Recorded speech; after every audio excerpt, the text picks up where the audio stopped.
हे यहोवा, मैंने रात को तेरा नाम स्मरण किया और तेरी व्यवस्था पर चला हूँ। शनिवार 23 दिसंबर 2023। आज के मनन के लिए मैंने आप ही के लिए चुना है मत्ती अध्याय 1 और उसका 20वां वाक्य।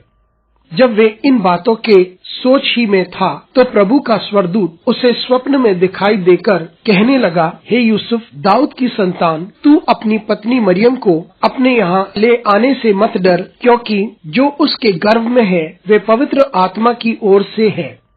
आपका दिन आशीषित हो। परमेश्वर हमारी जिंदगी के लिए एक मार्ग और उद्देश्य रखता है। आइए इस वाक्य पर हम मनन करते हैं। आज की सुबह का विषय है परमेश्वर के तरीके।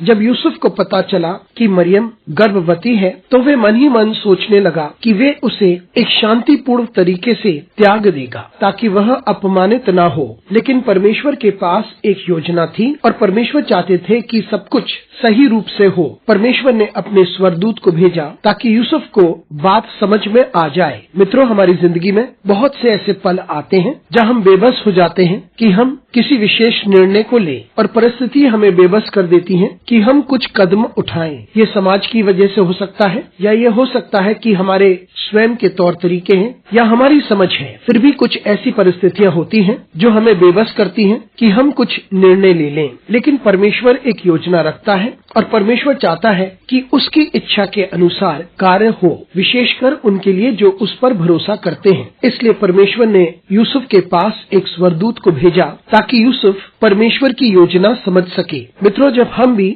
ऐसी परिस्थितियों से होकर गुजरते हैं जहाँ हमें बाध्य किया जाता है कि हम एक निर्णय लें और हमें कोने में ढकेला जाता है ताकि हम कोई विशेष निर्णय लें, लेकिन हम अपने आप को परमेश्वर के हाथों में सौंप दें, अपनी इच्छा को परमेश्वर के हाथों में दे दें और हम अपनी योजना को और अपने विचारों को परमेश्वर के हाथों में दे दें, क्योंकि परमेश्वर हमारी सहायता करता है ताकि हम सही निर्णय को ले सकें, ताकि हमारे सारे फैसले परमेश्वर को महिमा और आदर दें, क्योंकि परमेश्वर सब कुछ को बहुत सुंदर कर देता है उसके समय में और उसकी महिमा के लिए। इसलिए हम अपने आप को उसके हाथों में सौंप दें ताकि हम अपने मन को, अपने मस्तिष्क को और अपनी योजना को परमेश्वर के हाथों में सौंपें। अनुग्रहकारी परमेश्वर स्वर्गीय पिता, तुझे धन्यवाद देते हैं, तेरी स्तुति करते हैं, तेरी महिमा करते हैं। हमारी सहायता कर परमेश्वर, ताकि हम तेरी योजना को समझ सकें और तुझे निरंतर महिमा देते रहें। यीशु मसीह के नाम से मांगते हैं, आमीन।